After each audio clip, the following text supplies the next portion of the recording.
Kisruh rumah tangga pasangan artis Baim Wong dan Paula Verhoeven masih menyita perhatian publik. Di tengah proses cerai, muncul banyak tudingan negatif untuk Baim. Baim Wong selalu disalahkan dan disudutkan atas perceraian tersebut. Tak hanya dituding mempersulit Paula bertemu anak, Baim juga dituding melakukan kekerasan dalam rumah tangga. Baim Wong sendiri kini nampak sudah geram dan lelah lantaran dirinya yang selalu disudutkan. Pengakuan itu disampaikan oleh sahabat Baim, Vista Putri. Vista Putri mengaku Baim sempat bercerita dan meluapkan isi hatinya mengenai kisruh rumah tangganya.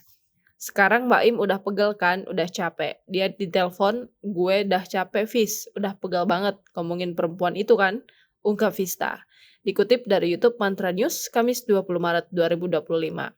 Dikatakan Vista, Baim memang kerap menceritakan permasalahan hidup ke dirinya.